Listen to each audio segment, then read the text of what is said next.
So as a front-end web developer, one of the things I like to think of is how to create more immersive experiences for my users.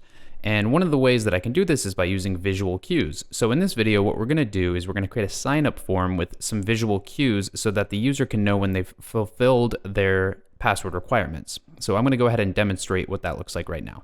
All right, so here we have a sign-up form and we have a username, password, and a confirm password.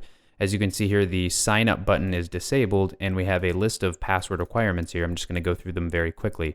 It must contain one number, must be at least 8 characters in length, must contain at least one lowercase letter, must contain at least one uppercase letter, needs to have at least one of these symbols, and the passwords must match. In other words, the password must match the confirmed password input.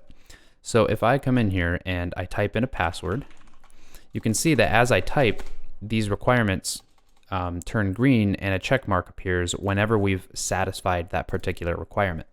So as you're typing it out, you can see when you've finally fulfilled all of your requirements. Now, of course, we haven't fulfilled this one until we come in here, and right now it's now fulfilled, and you can see that the submit button comes up. And then we're not doing any confirmation for this other than it has to be an email address. So when I click sign in, you can see this pops up. And once I type in an email address and click sign in, you can see that success is logged right here. So this is going to be plain JavaScript. We're not going to be using any jQuery or anything like that, although we will be using Bootstrap for styling, which does include the jQuery library. We're only going to be writing plain vanilla JavaScript code in this tutorial. So we're going to go ahead and get started right after we cue the intro.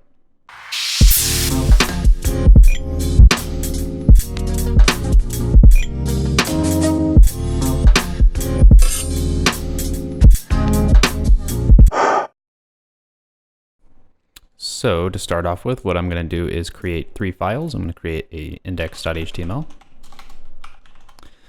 a style.css, and a script.js file. Now I'm going to close both of these for now because we're going to focus on the HTML for now, and then we'll move on to the other 2 files shortly. So I've actually got a plugin on my VS Code that allows me to just type in HTML, and I can go to HTML5 here, and it sort of populates all this for me. If you don't have that, you can just copy this really quickly. I'm going to change a few things. So instead of document, I'm going to say interactive sign up. And I'm going to also, actually no, yeah, so I'm going to go ahead and also just in the body here, I'm going to put a script tag. And the source is going to be /script.js because that is the location of the script file. And at the very bottom of the head, I'm going to put in a link tag, and the href is going to be /style.css. So now we have our CSS file linked and our script file linked. So as I said, we're going to be using Bootstrap for this tutorial. So I'm just going to copy this over. I'm going to leave a link in the description for you to copy the stuff needed for Bootstrap. Go ahead and copy that, and then I want you to paste it right here. So I'm going to paste it in, and when I save, that's going to have our jQuery for our Bootstrap. Like I said, we're not going to actually be writing any jQuery, but you need jQuery for Bootstrap. So here is Bootstrap, and here is jQuery. So we're going to just blaze right through writing all this HTML, and I'm going to explain it as I go. So inside of the body, I'm going to create a div tag, and I'm going to actually call this. So we'll go ahead and, sorry about that. We'll go ahead and give it a class, and we'll call it form container.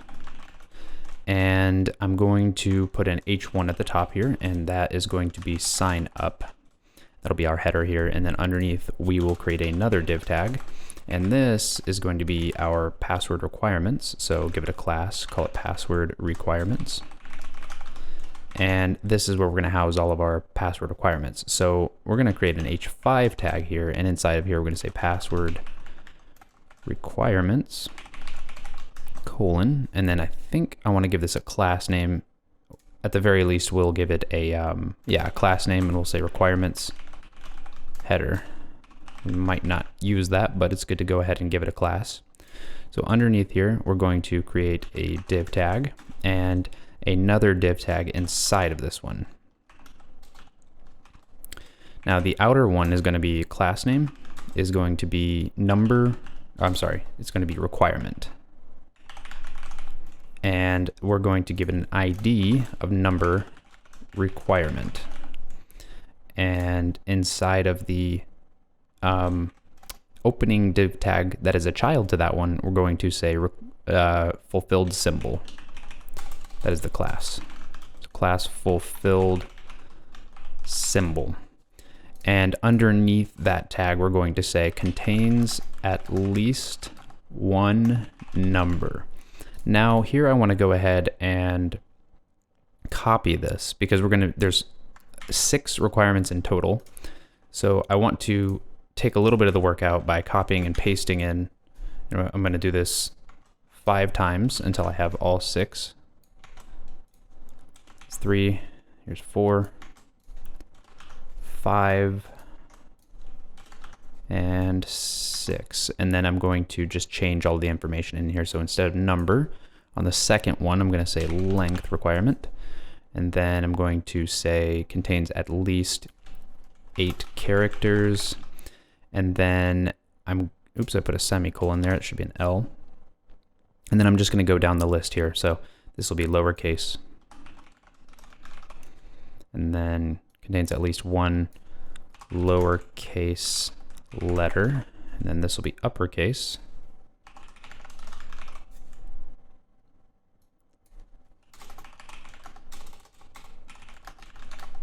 Letter. And then the next one is going to be special character requirement. So special character requirement contains at least one of the following characters, and I'm going to go ahead and paste this in.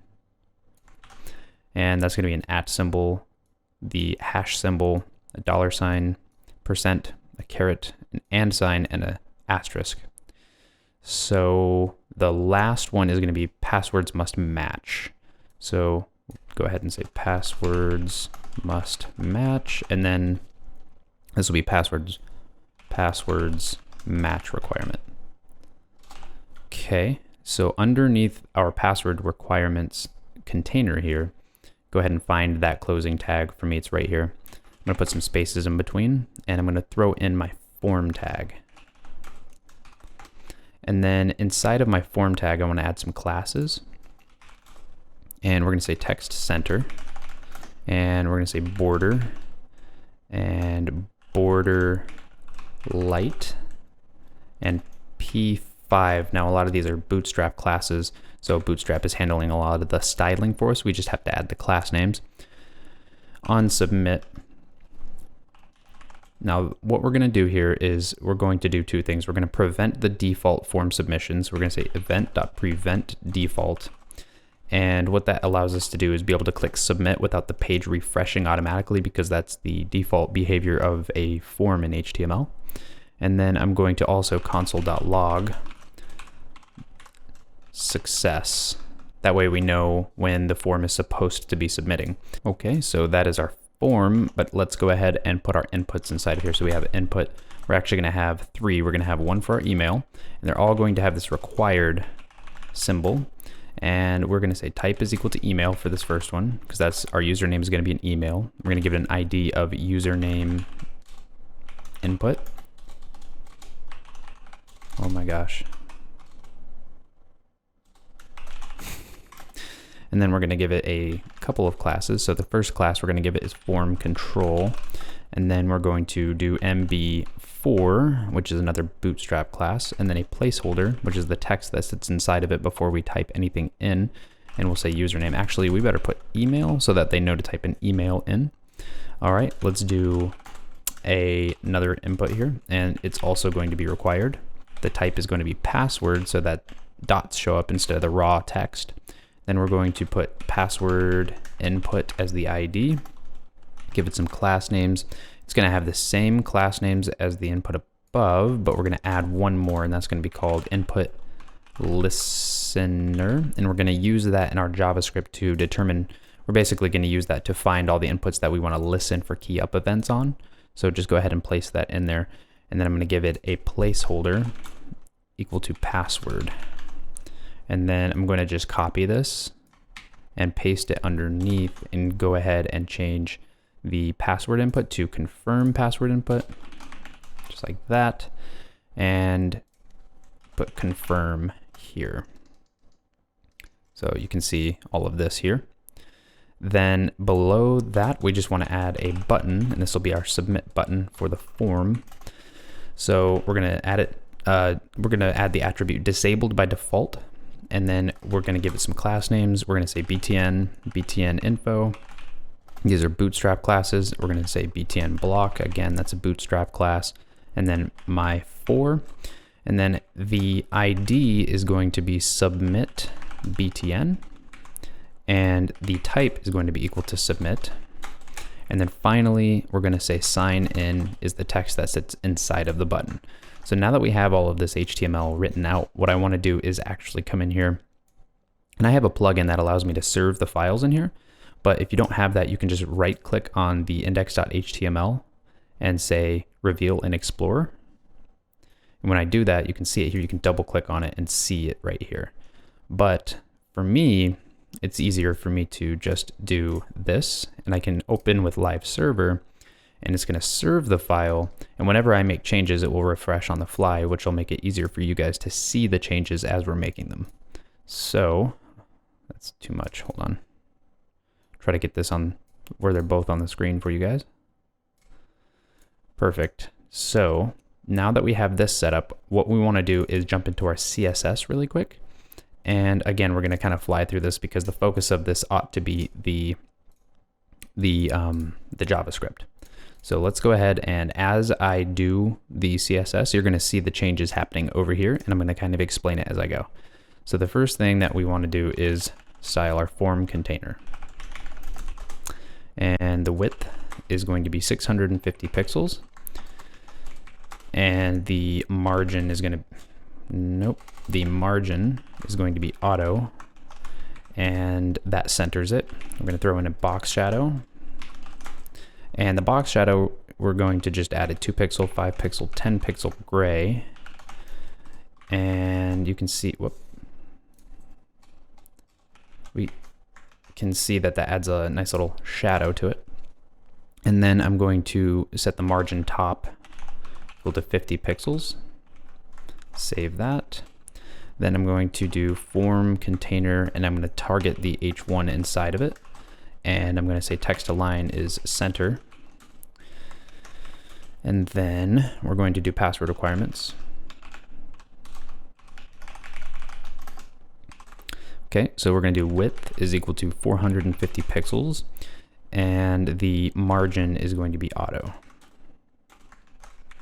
All right, and then we're going to do margin top, and that is going to be 25 pixels. Okay, then fulfilled symbol. That is going to be display inline.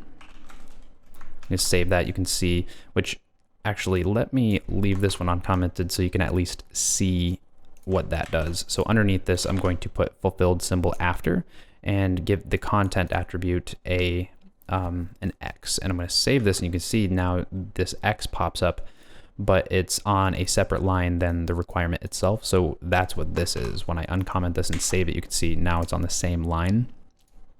Now I'm going to come down here and say dot requirement. Whoops. The color is going to be red by default, and then the font size is going to be, let's say 14 pixels, and let's set the font weight to 600 to make it a little bolder. And then we're going to target fulfilled, and we'll say if it's fulfilled, we're going to do a color of green, which we're not going to be able to see quite yet. So because none of these are fulfilled yet, we don't have the JavaScript hooked up. So I'm going to say fulfilled, and then we want to target fulfilled symbol after. So in other words, this right here is, we have the content set to X, but if it's inside of a class with fulfilled, we actually want the content to not be an X, we want it to be a check mark.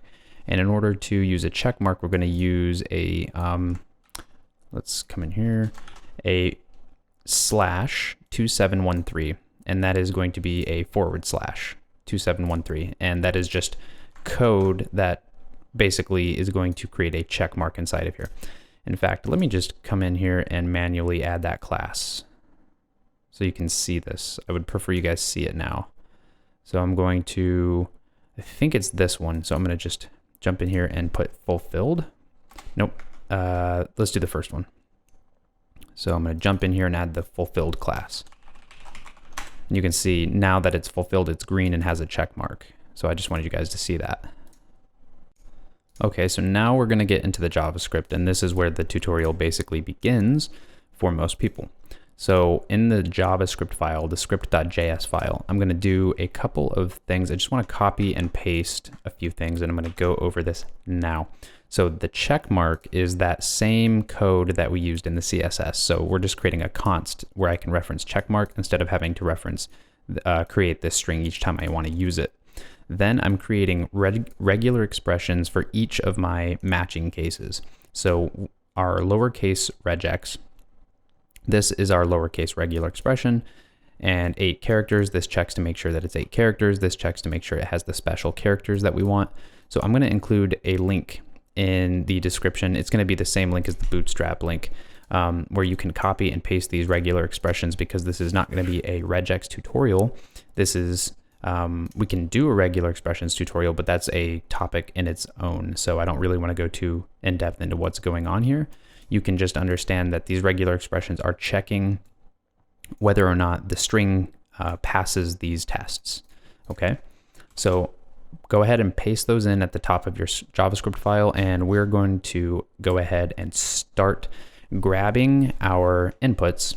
And we want, let me show you.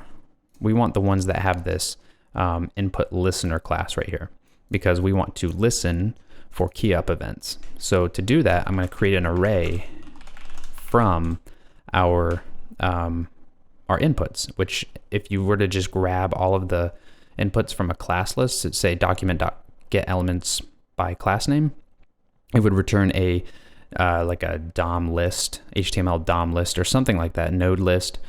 I want to convert that to an array so I can use array functions.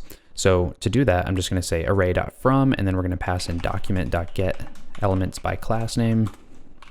The class name was form, or what was it? It was form listener. So now that we have access to that and it's an array, we can use the .forEach method, which is just cleaner to me. And I'm going to say for each input, we want to run some code. And the code that I want to run is input.addEventListener. The event listener we want to add on these inputs is of type key up. And for now, I just want to console.log, and I want to log, well, it passes the event automatically, so I can go ahead and accept that event here, and I'm just going to log e.target.value so I can see the value of the inputs as I type. So as I come in here, you can see nothing's happening, and let's go ahead and determine why that is. And the reason why is because it's actually input listener, not form listener. That's my bad, guys. It's the class is input listener, not form listener. So I'll just come back in here and put input listener, save, and then now we can see that as I type, it goes ahead and console.logs the value. So instead of logging that, what I really want to do is run a function called check validity that we're going to create. So I'm going to go ahead and get rid of this, and we're just going to run check validity.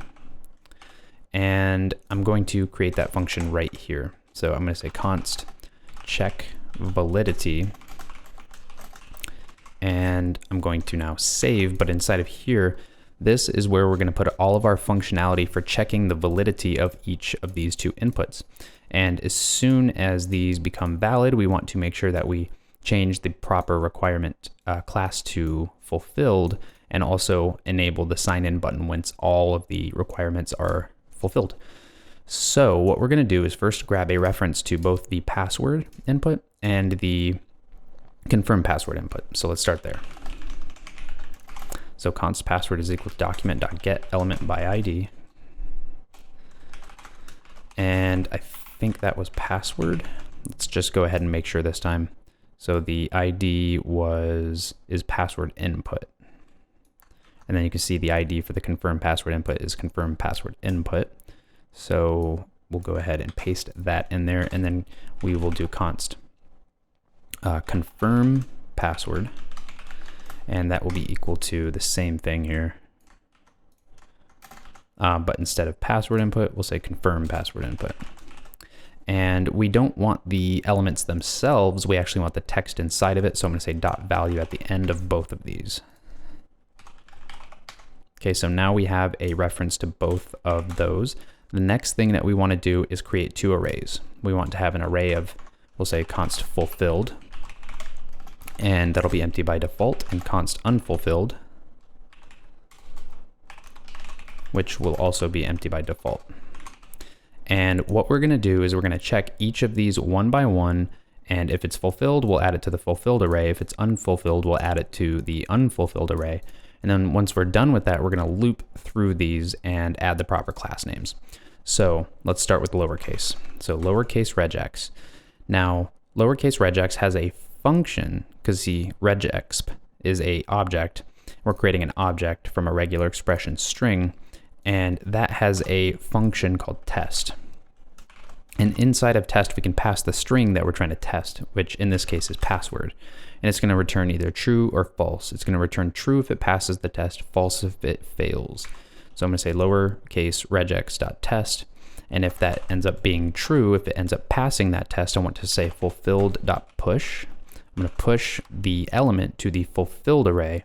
So we'll push the element itself. We'll say document.get element by ID. And the ID for our lowercase regex is, let's actually verify this.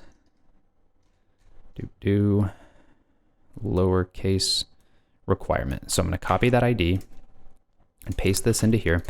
And then we are going to say otherwise, which is this colon here. So we're using a ternary operator. So if this is true, then we want to do this. Otherwise, we want to push that to unfulfilled. So unfulfilled.push. And it's going to be the exact same element. And it's that easy. We're going to do that for each and every single one of these regular expressions. So again, right here, there's 1, 2, 3, 4, 5. So I'm going to copy and paste, and I'm going to do this until I have 5.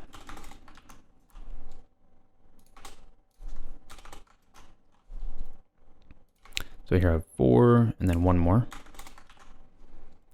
And then I'm going to be changing the names of these. So the next one is uppercase. And we would need to change it here as well. So I can actually just copy that, paste that. And then the next one is the contains number regex. So copy this, paste, contains number requirement. Let's actually make sure that's what it's called. Let's see, it is called number requirement. So copy that. So number requirement. As you can see, a lot of this is just boilerplate kind of copy and paste code. So then the next one is special character regex. So copy this, special character regex.test, and the accompanying ID is special character requirement. So paste that in here. And then, whoops, wrong one. Sorry about that. And then finally, the last one is 8 character regex. So paste that in, and the accompanying ID for that one is length requirement. So copy your length requirement, paste that into the IDs. And so now you can see here, we are testing each regular expression and then pushing it to the proper array. Then the final one is actually not a regular expression. We're just going to test to make sure that password exists. So password is not an empty string or null. And also password is equal to confirm password, so that we can verify that the confirm password input and the password input are equal. And if these are true, we're going to do essentially the exact same thing as this stuff. So question mark, paste this in, and the passwords match requirement is the ID that we're going to use. So paste those IDs into here. And now we have all of this. So what I want to do is just simply log both of these arrays. So I'm going to say console.log, and I want to say fulfilled and unfulfilled. And I just want to make sure that these arrays are being populated as expected. So I'm going to come in here and just type in like some random letters. And let's take a look at what we have here. So the first one is fulfilled, the second one is unfulfilled. And you can see that we have both fulfilled and unfulfilled requirements. So this one right here, we have 5 unfulfilled requirements and 1 fulfilled requirement. And as I hover over it, you can see which requirement it is that is fulfilled. And it's that I have 1 lowercase letter. The rest are unfulfilled. So we know that our arrays are being populated as expected. Now let's loop through them and add the proper class names. So first we'll do fulfilled. Fulfilled.forEach. Go ahead and use that array function. And we're going to say for each element, l.classList. So we want to remove the unfulfilled class in case it's there. So we'll say unfulfilled.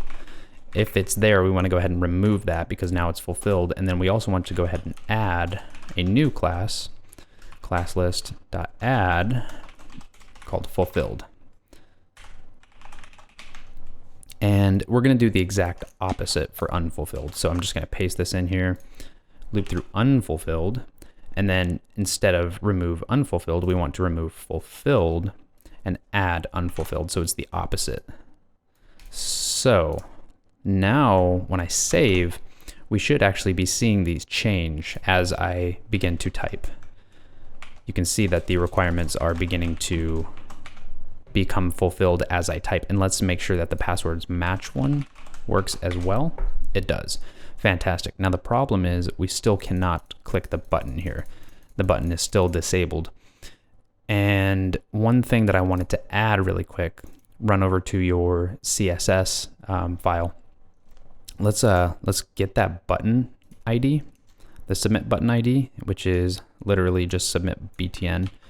Paste that in there with a hashtag in front. So we're targeting an ID with :attribute disabled. And we want to set the cursor to not allowed. And that way it just shows the user, hey, you're not supposed to try to click this right now. It's not, it's disabled.